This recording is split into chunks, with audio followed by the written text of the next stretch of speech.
Bonsoir à toutes, bonsoir à tous. Alors, avant de commencer, je voudrais vous poser une petite question, faire un petit sondage. Est-ce qu'il y a des freelances parmi vous? Si oui, levez la main. Pas surprenant. D'accord. Est-ce que parmi les freelances, il y en a qui ont atteint leur plafond de verre, c'est-à-dire qui sont à un stade où, en gros, ils sont bookés tout le temps, ils ne peuvent pas prendre plus de clients, plus de missions? Si oui, est-ce que vous pouvez lever la main? D'accord, un petit peu moins. Ok, bon bah, c'est de ça dont je voudrais vous parler ce soir, c'est de cette situation où on est booké à 100% et on voudrait quand même se développer. Quand on se lance en freelance, en général, on est obsédé au départ par trouver ses premières missions, ses premiers clients. Et si tout se passe bien, si on a un petit peu de chance, si on ne se débrouille pas trop mal, au bout d'un certain temps, on peut arriver à un stade où on n'a plus le temps de prendre d'autres clients. Donc dans ce cas, qu'est-ce qu'on fait? Alors deux choix. On peut se dire, on est bien, je suis bien là où je suis, je sais combien d'heures je travaille, je sais à peu près combien d'argent je gagne. On sait que le revenu ne va pas beaucoup plus augmenter, mais on peut très bien se satisfaire de ça. Ou on peut se dire, j'ai plein d'opportunités, comment je peux faire pour les valoriser, comment je peux faire pour développer mon activité. Donc si on est dans cette situation-là, qu'on veut aller vers le développement, va falloir choisir une façon de se développer. Alors je me suis retrouvé dans cette situation il y a un an, et du coup j'ai commencé à m'intéresser à la question. Pour trouver de l'inspiration, je me suis plongé un peu dans les textes, j'ai regardé du côté des grands penseurs, des philosophes, des grands hommes d'affaires, femmes d'affaires. Je n'ai pas trouvé beaucoup de conseils dans la littérature. Il y en a un qui revenait assez souvent, qui est un peu daté, qui date de 2006, un certain Nicolas S.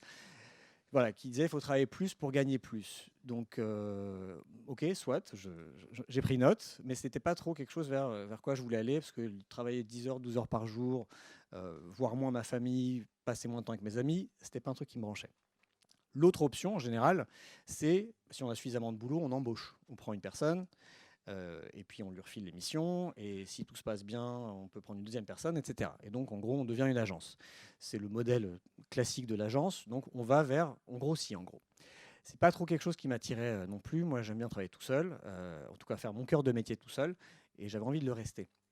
Et donc, en creusant le sujet, je me suis rendu compte qu'il existait quand même quelques façons de scaler son activité. Donc par scaler, j'entends, comme l'a rappelé JC tout à l'heure, augmenter son revenu, augmenter son chiffre d'affaires sans travailler plus. Décorréler le revenu du nombre d'heures passées. Et donc oui, quand on est freelance, on peut quand même faire ça sans devenir une agence et sans travailler plus d'heures. Donc l'idée, c'est pas de travailler plus, mais c'est de travailler mieux, d'être plus performant, plus productif, en gros d'être meilleur. Et donc moi, je me suis dit, j'ai envie d'aller vers cette voie-là, plutôt grandir au lieu de grossir. Je me présente rapidement, je m'appelle Joseph Dogno, je suis consultant spécialisé en Facebook Ads, je suis freelance depuis presque 4 ans. Je fais aussi partie du collectif Loukoum, qui est spécialisé dans le social media, dont Marie va nous parler tout à l'heure. Et voilà, vous pouvez me retrouver sur mon site, sur Twitter. Et j'ai un podcast qui s'appelle No Pay No Play, et je reviendrai dessus tout à l'heure.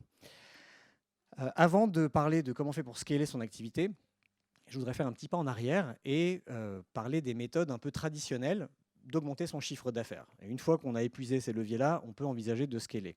Donc, c'est quoi les méthodes traditionnelles, les façons traditionnelles d'augmenter son chiffre d'affaires quand on est freelance? Il n'y en a pas 105, il y en a 4. La première, assez facile à comprendre, je ne vais pas m'attarder dessus, c'est d'avoir plus de clients. Quand on est freelance, plus de clients, ça veut dire plus de missions, plus de factures et plus de chiffre d'affaires. La deuxième façon, traditionnellement, d'augmenter son chiffre d'affaires, c'est d'augmenter sa fréquence de vente. Donc, en tant que freelance, en général, c'est d'introduire de la récurrence dans ses prestations. Au lieu de vendre que des missions, des prestations en one-shot, c'est de se dire comment je fais pour vendre la même prestation au même client plusieurs fois. Alors, dans mon cas, par exemple, ça va être gérer des campagnes Facebook Ads. Ce n'est pas quelque chose que je fais une fois pendant un jour, une semaine ou un mois, c'est quelque chose que je vais faire sur le long terme, pendant plusieurs semaines, plusieurs mois, voire plusieurs années. Le client me paye tous les mois pour que je lance de nouvelles campagnes et que je pilote mes campagnes. Pour quelqu'un qui produit du contenu, un DA, un motion designer, un concepteur-rédacteur par exemple, ça peut être produire X contenu tous les mois. Pour un dev, ça pourrait être proposer des prestations de maintenance. Une fois tous les trimestres, on va s'assurer que le site qu'on a fait pour un client répond à des normes de sécurité, que les plugins sont à jour, etc. Voilà, ça c'est pour la fréquence de vente. La troisième façon, traditionnellement, d'augmenter son chiffre d'affaires, c'est d'augmenter le panier moyen. Alors pour un freelance, augmenter le panier moyen, c'est augmenter le montant de la facture moyenne. Comment on fait ça? En général, ça va en repensant ses offres et en faisant ce qu'on appelle de l'upsell et du cross-sell. Donc en français, de la vente additionnelle et de la vente croisée. Je vous donne quelques exemples. Dans mon cas, et je vais beaucoup donner l'exemple de mon cas parce que c'est ce que je connais le mieux, un client qui va venir me voir pour me commander un audit, par exemple, je vais lui proposer, en plus de l'audit, de lui vendre une formation. Parce qu'une fois que j'aurai fait l'audit, il ne va pas forcément savoir comment mettre en place les recommandations que je lui fais. Un client qui, au contraire, voudrait m'acheter une formation, je vais lui proposer, en plus de la formation, une strat. Parce qu'il va être formé, c'est bien, il saura créer des campagnes Facebook Ads, mais il n'aura pas forcément l'expérience et le recul pour faire ça de manière assez stratégique. Donc ça peut être voilà, faire de l'upsell, du cross-sell, ça peut être aussi repackager ses offres. Moi, au départ, quand je me suis lancé, je faisais des formations d'une journée. Et en fait, avec le temps, je me suis mis à ne proposer plus que des formations de 2 jours. D'abord parce que j'avais trop de choses à dire pour que ça rentre en une journée. Avec le temps, je rajoutais des choses à ma formation. Et puis, je me suis aperçu que quand ça répondait aux besoins des gens, ça me permettait de vendre directement une prestation 2 fois plus chère que ce que je l'aurais vendu sur une journée. Alors attention, je ne parle pas ici de faire des choses pas très éthiques ou pas très honnêtes et de faire de la vente forcée, en gros de proposer des prestations qui ne se justifient pas. Il faut toujours que ça réponde à un besoin pour le client, il faut toujours que l'intérêt du client prime sur la facture qu'on va faire. Et la dernière façon d'augmenter son chiffre d'affaires traditionnellement, c'est d'augmenter le prix. Assez simple, je pense que je n'ai pas trop besoin de m'attarder sur celui-là. Alors, encore une fois, je ne parle pas d'augmenter le prix de façon arbitraire, juste pour gonfler la facture et en sortant des prix d'un chapeau. Mais souvent, quand on se lance en free, on a tendance à se sous-vendre. Et donc, il y a déjà un rattrapage qui peut s'opérer avec le temps, de se dire les prestations que je vendais X quand je me suis lancé, peut-être qu'au bout d'un an ou deux, on va finir par les vendre 2, 3, 4 fois plus cher qu'on les vendait au départ. C'est mon cas. L'idée encore ici, c'est que le client y trouve son compte. C'est-à-dire que la valeur que lui va percevoir en vous payant 4 fois plus cher que ce que vous facturiez il y a 3 ans, soit à la hauteur de ce que vous allez fournir comme travail. Donc il faut être 3-4 fois meilleur que ce que vous faisiez au départ. Donc voilà pour les façons un peu traditionnelles d'augmenter son chiffre d'affaires. Alors si on revient au sujet de ce soir, qui est comment scaler son activité, et si on regarde ces 4 façons-là d'augmenter son chiffre d'affaires, vous allez vous apercevoir que la première, augmenter son nombre de clients, ça ne scale pas du tout. Parce que si un client nous prend 2 jours par semaine, on ne va pas pouvoir en rajouter 50.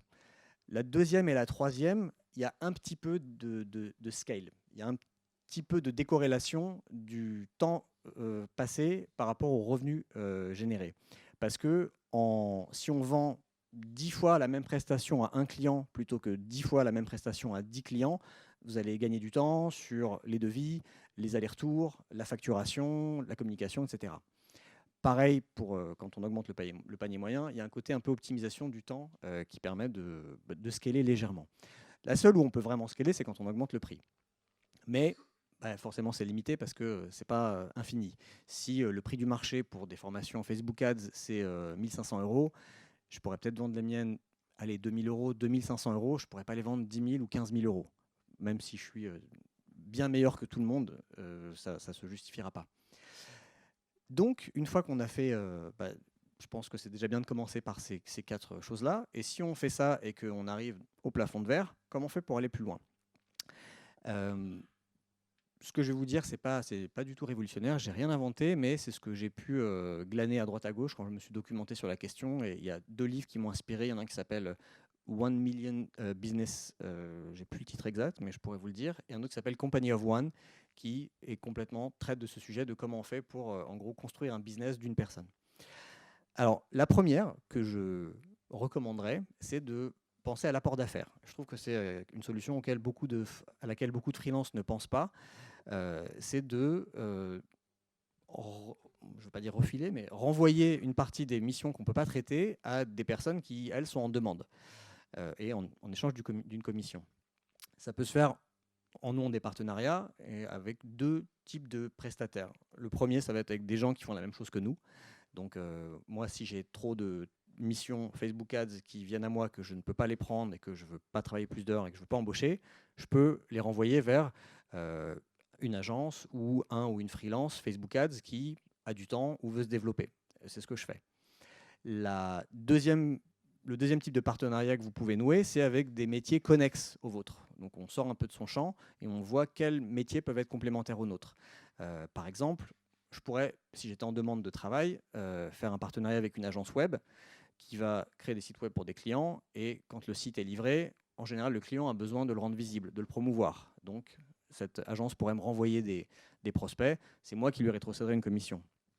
Dans mon cas, ça va plutôt être j'ai des besoins de contenu quand je fais des campagnes Facebook Ads. Donc si le prospect qui vient me voir n'a pas ce contenu disponible, je peux renvoyer la personne vers un motion designer, un DA, un photographe, une illustratrice, une rédactrice par exemple, et en échange du prospect, toucher une commission. Bon, il se trouve que je ne le fais pas parce que je fais partie du collectif Loukoum, et donc quand il y a ce genre de besoin, on a ce qu'il faut pour créer des contenus. Donc ça, c'est la première méthode pour scaler son activité, c'est l'apport d'affaires. La deuxième, ça va être d'optimiser son temps. Parce que quand on est free, on vend son temps. Donc tout ce que vous allez pouvoir faire pour économiser du temps va vous permettre d'avoir plus de temps facturable pour vos clients. Comment on fait pour optimiser son temps? Il y a quelques façons de faire. La première, ce serait de standardiser. Donc là, je ne parle pas de standardiser votre livrable, votre cœur de métier. Je parle de standardiser tout ce qui va être en amont ou en aval du livrable. Donc établir des process qui vont nous faire gagner du temps sur des choses qui se répètent à chaque fois. Par exemple, pour la qualification des prospects.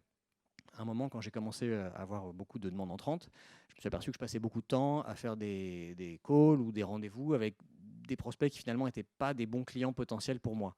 Donc comment faire pour ne pas perdre de temps avec ces gens-là sans passer à côté des bons prospects?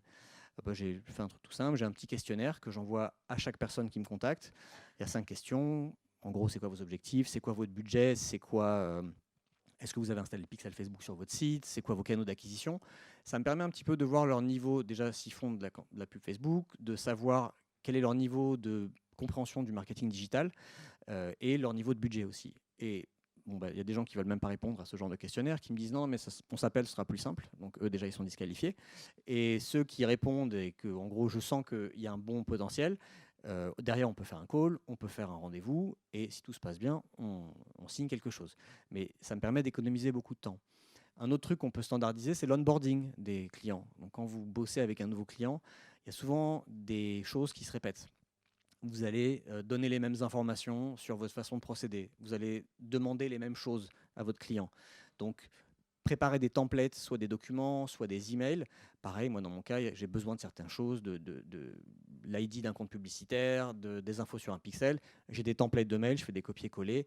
Ça me prend 30 secondes, alors qu'au début, je les réécrivais à chaque fois. Une autre façon de standardiser aussi, c'est de ne pas saucissonner son temps de travail en s'éparpillant dans différentes activités. Par exemple, moi je trouve qu'il y a quelque chose qui est très chronophage, c'est de faire ses mails en continu toute la journée et d'être un peu un esclave de sa boîte mail. En gros, c'est les autres qui décident de comment vous utilisez votre temps. Donc plutôt que de faire ça, moi j'essaie de faire mes mails une fois le matin, une fois le midi, une fois le soir. Ce n'est pas toujours le cas, je suis loin d'être parfait là-dedans, mais ça permet quand même de gagner du temps, de ne pas regarder et répondre tout de suite. Pareil, si on a des rendez-vous à faire, prospects ou clients ou autres, si j'arrive à les concentrer sur une après-midi ou une journée, ça me laisse le reste de la semaine plus libre, où j'ai des temps longs, où je peux me concentrer et faire du travail qui nécessite d'être posé. Donc voilà, ça c'est pour la partie standardisation. La deuxième piste pour optimiser son temps, c'est d'optimiser sa prospection. Et pour ça, de privilégier le marketing inbound au marketing outbound. Donc l'outbound, c'est quand vous décrochez le téléphone, quand vous envoyez des mails à des gens que vous sollicitez. Le marketing inbound, c'est l'inverse, c'est les gens qui viennent vers vous. L'avantage de cette approche, c'est que ça permet de créer un flux assez régulier de prospects qui vont vous solliciter. Donc, c'est déjà pas le même rapport de force quand un prospect vous demande de travailler avec lui, alors que, plutôt que si c'est vous qui allez solliciter le travail. Et ça permet, si on en a suffisamment, d'être sélectif sur les projets qu'on va choisir, donc de prendre que les projets qui nous intéressent vraiment, de travailler qu'avec les personnes avec qui on a envie de travailler, et d'avoir un peu plus de force quand on veut imposer ses tarifs. Parce que si vous donne un tarif que vous savez que derrière, il y a 5 prospects qui vont arriver dans le mois, parce que c'est le cas tous les mois, vous serez en meilleure position pour négocier vos tarifs que si vous n'avez rien d'autre derrière. Comment ça marche, le marketing inbound? Bon, ce serait le sujet d'un talk à part entière, mais en général, ça passe par avoir de la visibilité, donc soit être bien référencé sur une plateforme de freelance type Malte ou Crème de la Crème, être bien référencé sur les réseaux sociaux, ou créer du contenu. Donc on crée du contenu, articles de blog, vidéos, podcasts, et on fait en sorte que ce contenu soit visible. Donc moi, c'est cette voie-là que j'ai choisie, en plus des plateformes de freelance, c'est d'écrire des articles de blog, optimiser mon SEO pour remonter sur Google au maximum, créer des podcasts. Du coup, les gens peuvent me découvrir par ce contenu, et ensuite ils me contactent. S'ils ont besoin de travailler avec quelqu'un, ils penseront à moi avant d'aller chercher quelqu'un d'autre. Troisième façon d'optimiser son temps, c'est d'externaliser certaines tâches. Souvent, quand on est free, surtout quand on démarre, on n'a pas beaucoup d'argent, on va tout faire soi-même. Même les choses qui ne sont pas du tout dans notre cœur de métier. Et au bout d'un moment, quand on a plus de demandes de travail que de temps disponible, ça vaut le coup d'externaliser. Exemple simple, quand j'ai créé mon podcast au début de l'année, les 10 premiers épisodes, j'ai tout fait tout seul. Donc l'enregistrement, le montage, la préparation et tout. Et je me suis aperçu que monter et mixer chaque épisode me prenait une demi-journée. J'étais assez content du résultat à la fin, mais ça me prenait une demi-journée. Donc au bout de 10 épisodes, j'ai trouvé quelqu'un qui s'en occupe. Et donc je paye quelqu'un qui fait ce travail. Moi, ça me libère une demi-journée. Et ce que je peux facturer cette demi-journée si je travaille pour un client me rapporte plus que ce que je paye la personne. Donc quand on est dans ce genre de situation, c'est un calcul rapide à faire. Il ne faut même pas hésiter, il faut le faire.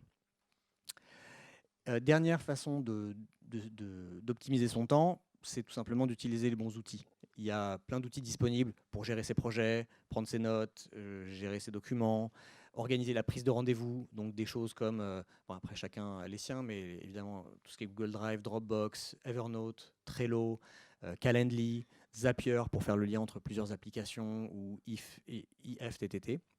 Ce genre de choses sont très utiles pour gagner du temps. Dernière façon de scaler son activité, et je pense que c'est la plus scalable, je la gardais pour la fin, c'est de sortir de la logique one-to-one. C'est quoi la logique one-to-one? Quand on est freelance, en fait, on fait tous du one-to-one. On travaille pour un client. On fait une prestation pour un client. Donc on fait un travail une fois, on est payé une fois. C'est bien, c'est le travail du freelance, mais justement, ce n'est pas du tout scalable. Si on peut rajouter, je ne dis pas qu'il faut remplacer le one-to-one par autre chose, mais si on peut rajouter au one-to-one une brique one-to-many, où en gros on fait le travail une fois et on est payé plusieurs fois, ça permet de scaler un petit peu. Donc ça prend souvent la forme de formation inter-entreprise. Donc au lieu d'avoir un client dans la pièce que je vais former qui va me payer une fois, si j'arrive à mettre 5 clients, 5 boîtes différentes dans la pièce, je fais le travail, moi ça me prend le même temps, et je vais gagner 5 fois plus. Ça peut être des formations, ça peut être des ateliers de groupe, des conférences, des séminaires, des webinaires payants. Donc il y a plein de façons de transmettre son savoir de façon multiple, on va dire.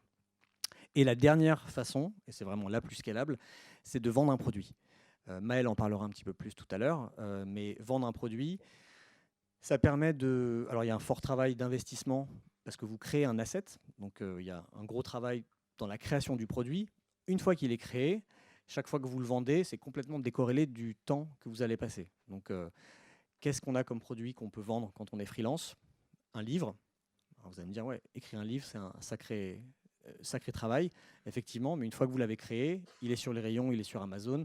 Chaque fois qu'un livre est vendu, vous touchez quelque chose. Ça ne vous demande pas plus de travail. Ça peut être un livre, ça peut être un e-book, ça peut être un business de e-commerce en dropshipping, où en gros vous n'avez pas d'investissement à faire, vous ne gérez pas de stock, vous avez une vitrine, et quand des ventes sont faites, ça part directement d'un fournisseur en Chine. Alors ça a ses défauts et ses travers, mais quand c'est bien fait, ça peut être un bon business qu'on peut gérer tout seul. Et ça peut être la formation en ligne. Dans mon cas, c'est la voie que j'ai choisie parce que je ne suis pas très branché e-commerce. Et surtout, je faisais déjà des formations en présentiel. Donc, en gros, j'ai capturé tout ce que je faisais en présentiel. J'ai filmé, je l'ai mis sur une plateforme de e-learning et je la vends sur mon site. Ça a l'avantage d'être à 100% scalable. Chaque fois que je vends une formation en ligne, je touche... Enfin, la marge est quasiment de 99% quand on enlève juste les frais d'hébergement et de transaction. Ça ne me demande pas plus de travail. au-delà du travail de la création de la formation. Et surtout, ça me permet de garder, comment dire, de ne pas me couper de certains marchés.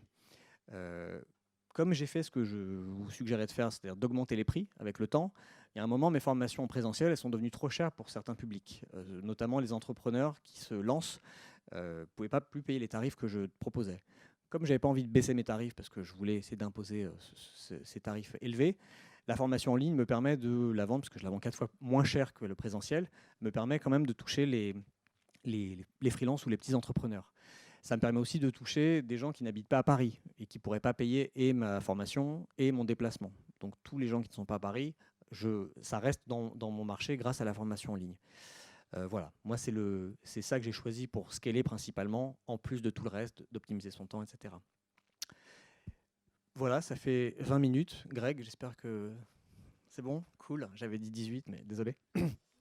Voilà, j'espère vous avoir donné quelques pistes. Je vous invite, si vous êtes freelance et si vous êtes dans la situation en gros, vous êtes au plafond de verre, de réfléchir à ce que vous pouvez mettre en place dans votre business, que ça soit repackager vos offres, augmenter vos prix, faire des partenariats pour faire de l'apport d'affaires ou voir s'il n'y a pas un produit qui pourrait être créé, parce que je reste persuadé qu'il y a plein de façons de travailler mieux et gagner plus sans forcément travailler plus.